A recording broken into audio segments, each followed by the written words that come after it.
this crazy woman's on my screen right now, holding it. Okay. The one holding the unlit cigarette. The one holding the unlit cigarette and wearing what's going on here? A Tammy Faye wig. Wait, is Roseanne in front of the Majority Report background in that clip? That was just our sort of desktop. No. Okay. Yeah. In the studio right now. Crazy person. I was like, what?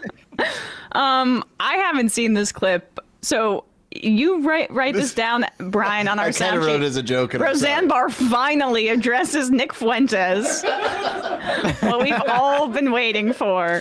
I've got no context about this, so Roseanne Barr entered the Royal Rumble. Yeah, she's not usually on my radar because I file her into like too crazy to pay attention to territory. But now that she's back in that doesn't exist life, anymore. Right, Trump is president again. Candace Owens is leading the charts. One bit of context that I wasn't aware of is that Roseanne is Jewish, so that might explain where she's coming down on this Fuentes thing here. Okay. Yeah. What are you going to do about it, Nick Fuentes? What you going to do about it when I tell you, you little bastard, you're going to be begging the Jews to give you, I don't know what. Medicine for his Kallman syndrome. You're going to be begging the Jews to help you down. So the producer has a heavy lift here because he kind of needs to finish all the sentences that Roseanne, when she loses her train of thought. She's speaking Xanaxanese here. So. I mean, this is sort of the alley-oop method. That would probably have to do with Sam when he gets to his older age, where like that's the alley, just start the premise of the sentence and then the producers finish it. Yeah. Well, that's Roseanne's new like nickname. It's like Roseanne, quotation mark, Xanax Bar. Roseanne's Bar. Yeah. Begging the Jews to give you, I don't know what. Medicine for his Kallman syndrome. You're going to be begging the Jews to help you down on your knees and repent like Kanye West, motherfucker. Keep it up. It's a fucking, what do they call it? Reckoning. It's a sting. It's a God sting. Are you going to go against the God of Abraham? You're going to shit talk the God of the Torah? Keep it up, motherfucker. Not You'll just the see what Torah, happens. the Bible, Jesus. We'll see what happens when you try to overthrow the Constitution of the United States, the Republic of the United States of America. Wait, hold on. You talk shit hold about. Hold on. Is she woke again? She's defending the Constitution from Nick Fuentes? Well, Like, she's like a QAnoner. Well, there's the internal fight still going on between the various factions of the right. Okay, I understand that, but she's saying it about the Constitution, like, so she's talking about his Christian nationalism, which I thought she was on board for last time I checked. Is she doing a deist to Constitution defense here? No, she is a Judeo-Christian nationalist, which is like listen up, you motherfucker. Listen up, you motherfucker. Thomas Jefferson did a whole Bible and he took out all the magic Jesus parts. So what do you say about that? Yeah, her producer had to jump in and mention the Bible part because he had to protect her right wing audience. There can't just be talking about the Torah and the Jews. Got to also talk about the Christians. Okay, all right. I think I'm following this. I don't know. It's easy. Yeah. She's a master communicator. Shit talk the God of the Torah. Keep it up, motherfucker. Not You'll just the see what Torah, happens. the Bible, Jesus. We'll see what happens when you try to overthrow the Constitution of the United States, the Republic of the United States of America. You talk shit about that, saying it ain't good, that we got to have some Catholic theology to replace it. You can kiss my motherfucking rich Jew American ass motherfucker. Come and debate me. Let's debate. I would love that. Yeah, debater. But she gets like her handler to be there too. I noticed that he also looks like the handler on the PBD show because they're both like bald a little bit, maybe. Right. It's kind of the demographic of these producers. Let's do 12 then while we're on the Fuentes beat. Maybe, I don't know if Roseanne has the capacity. She might have goldfish memory situation or like, what's the premise of 50 First Dates? I don't know if she remembers anything from day to day. Traumatic brain damage. Oh yeah, she's got a brain damage but yeah, everyone's. I mean, I'm not making fun of that. I'm just addressing it. Yeah, don't make fun of 50 First Dates, please. Okay.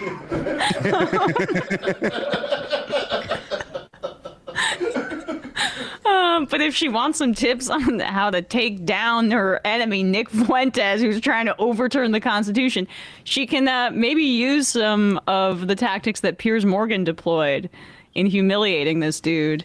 This was pretty satisfying just to watch this. Here he is on Piers Morgan's show. Just to clear up one of the many theories about you, I've no idea what the answer is and you haven't got to answer. But are you actually attracted to women? I am attracted to women. You're not gay? No. But I will say that women are very difficult to be around. Okay. So there's that. And do you think they should have the right to vote? I do not. No, absolutely not. They should stay at home? Well, yeah, absolutely. So basically, you're just a misogynist old dinosaur, aren't you? For a young guy. Yeah. I mean, I know I'm the boomer. I know I'm the boomer here, but actually, you're a 27-year-old dinosaur, aren't you? Aren't you, Nick Fuentes? All women. I am. All women are annoying. All women grow fossil. old. They all get fat. Says the guy. Have you ever had sex? Oh No, absolutely not. Wow. Says the guy who never got laid. Oh my God, Piers is mogging Absolutely not. on the wow. Absolutely not. When you're getting big dogged and macked on by Piers Morgan, it's crazy. It's crazy out in those streets. I guess I mean, maybe Fuentes is looking at it, biblically. Like he's never, I mean, giving head would not constitute He's got sex. Catholic virginity, is what we call it. Okay.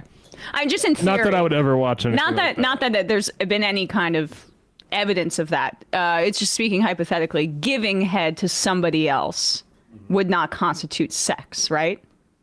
No. Jesus did it all the time. Didn't he? The Romans did it too in 300. That's the director's cut. Oh The rest yeah, is uncut, really. disgusting.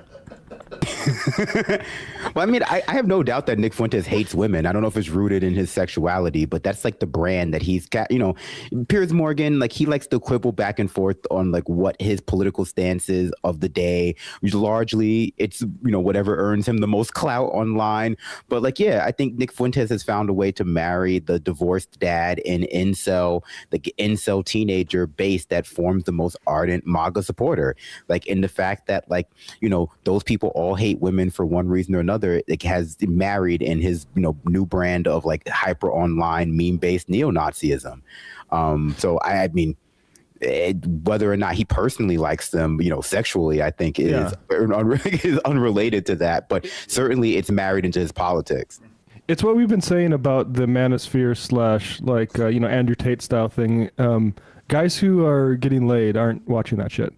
They are cultivating an audience full of guys who have sort of arrested development in that way, mainly because our society doesn't foster things like a personal connection. It's mainly geared towards serving your boss, and people don't have as much spending money and stuff costs so much. But you take people who are young men who are ground up in that situation and never able to get any sort of traction socially, and you keep them there. Because that's an audience every fucking night. You're never gonna have to worry about them going out for dinner with a woman and missing one of your streams. They'll be there to hear about it, and you just keep picking the scabs for them and making them more and more detestable and loathsome to anybody who might, want to love them. And and they come back for more to get more tips and satiate themselves. It's It's very common in high control groups like cults.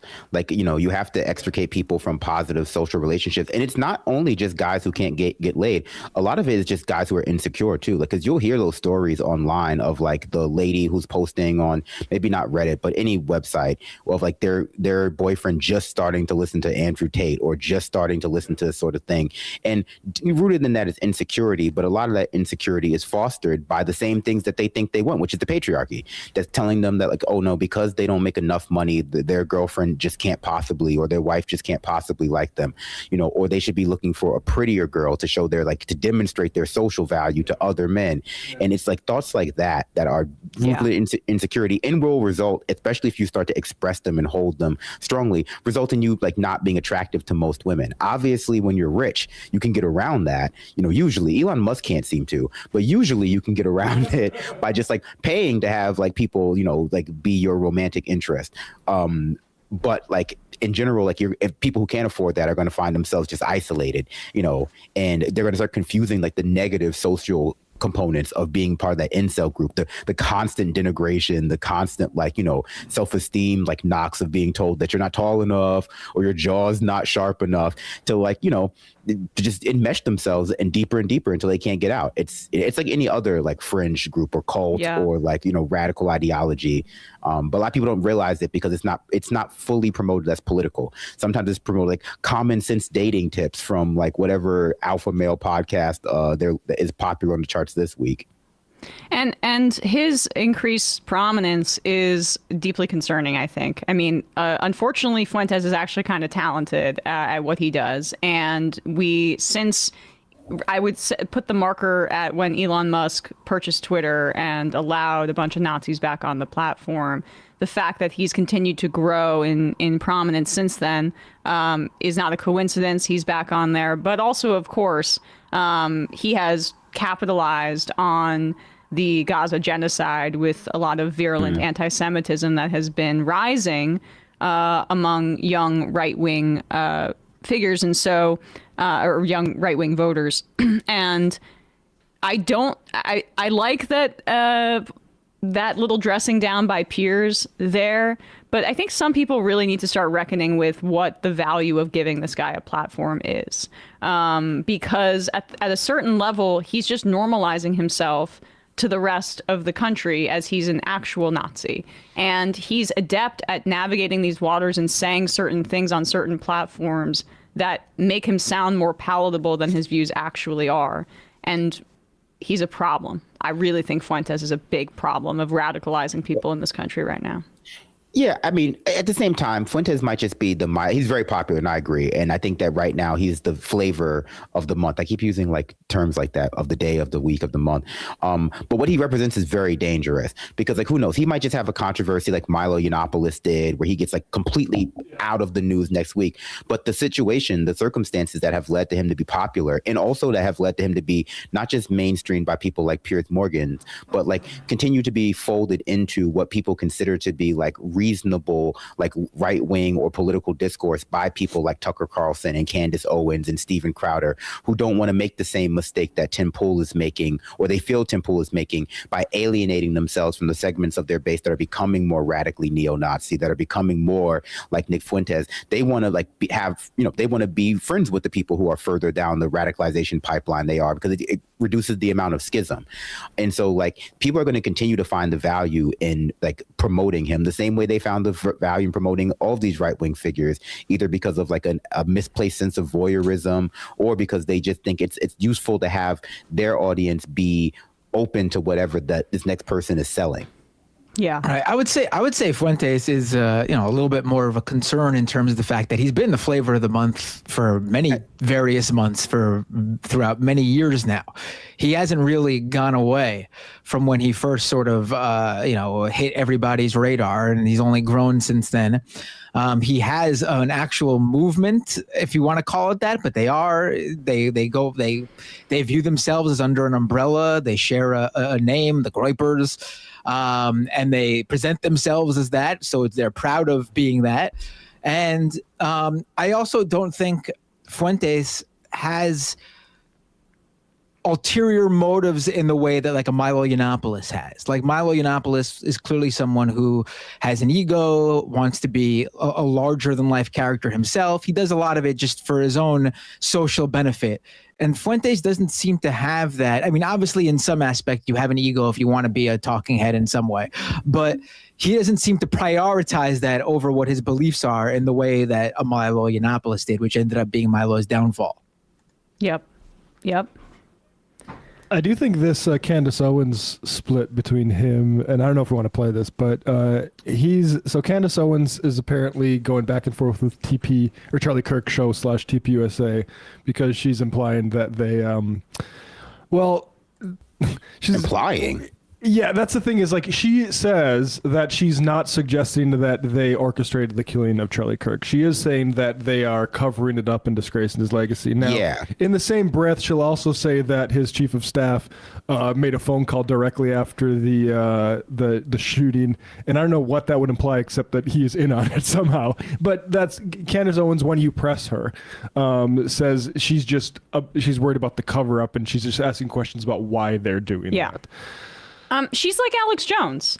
Or Joe McCarthy. I want to give my husband credit for saying this, but like he was just, that she weaves in like an emotionality into her conspiracism that is reminiscent of Alex Jones. So credit to my husband for making that point. And I just thought, I've been thinking about that since, like, that I think it engages people on that kind of visceral level in a way that some of the other right-wing commentators don't. Like compare that to Mr. Facts and Logic, Ben Shapiro. They're meeting, that level of conspiracism hits people in an emotional way that I think is also intoxicating. She's taken the women entirely of the conservative movement. Like the PBD clip we played, did we play that on the show, Brian? Where the guys like literally said, "My wife has been watching her." The PBD producer cuts in and says like, "Oh yeah, I've been hearing a lot because my wife isn't watching the Candace stuff." Mm-hmm. And all of her ads are like lotion and stuff like that. Like her audience, I think, is very clearly female, and it's any sort of right of center woman is up entirely on board with her.